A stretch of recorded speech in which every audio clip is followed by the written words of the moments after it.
This is Diane Williams, and welcome to the Crafty View.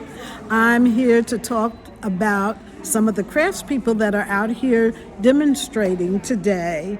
And often you can come to the Craft Center on 950 Rice Road, and it's the Bill Waller Craft Center, by the way. And you can come out here and learn about some of the crafts and what some of the artisans do, and often there are people here demonstrating. So do think about coming out and spending a day, an hour. There's a lot of activities coming up.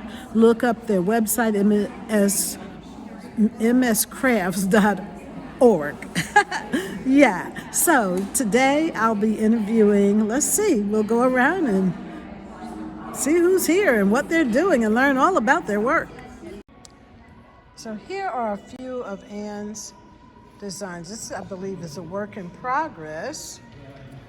Hello, Anne. A lot of these are sample projects. One of my daughters wanted to make placemats with a three-dimensional element, and so she laid this out and liked it, and then eventually made a larger placemat. This being with the glasses over here, and so it made for a very decorative table.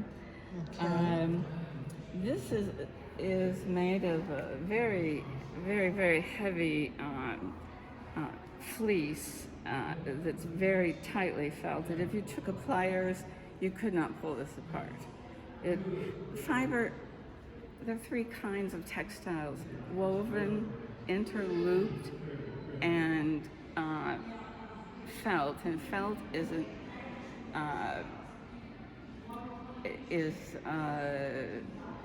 very, very tightly knitted element. I'm trying to think of a word that's Okay. Show us a few of your other designs. This is done with needle felting. It was intended to be a crewel piece, but I don't do crewel work, so instead I put it on this foam And needle felted and punch it. little colors and just stuck it in. And then after the design was in, I took black with a single needle and punched it in all around to cover that. Have you ever seen an embellisher? An embellisher? It's a needle felting machine, sewing machine. Yes, I've certainly heard of them. I've never used any. This is a sample of a piece my daughter, Erin Hayne, did, where she took a yarn and laid it on top of the fleece, then felted it, and that was the surface design. I imagine that you could lay yarn out on any fabric and use a felting needle and felt it in. And on the other side, you can see sort of a shadow of Just that a shadow, design. yes. And you can do three-dimensional things. I love this. This is done with a piece of silk. And this has this been washed? Oh, yes. How this was done is the silk was laid out, and then little balls of synthetic material were made, and then fleece very thinly laid all over this silk.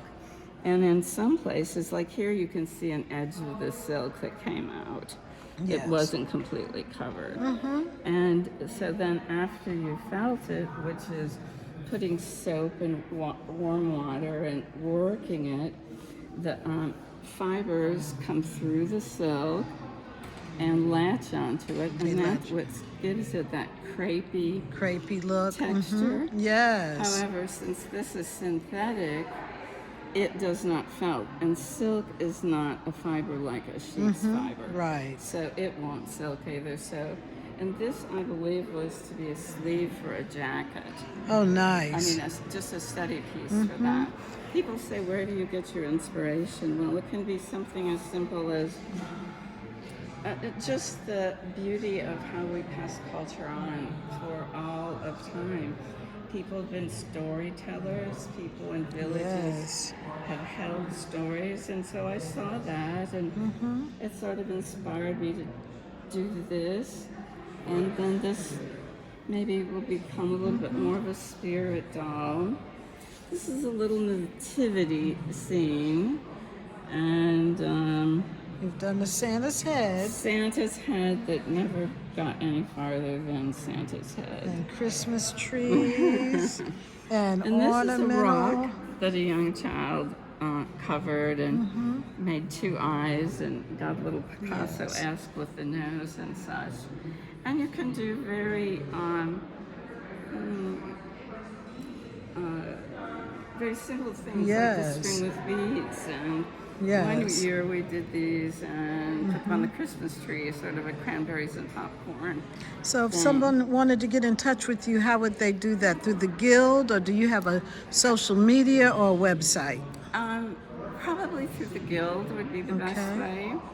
And I'm happy to give free demonstrations for schools. I worked for several years at the Boys and Girls Club in Canton, and I think one day I taught 75 children how to make a little So you're piece of available felt. for things like that? Yes, I'm happy to demonstrate. Wonderful. With children.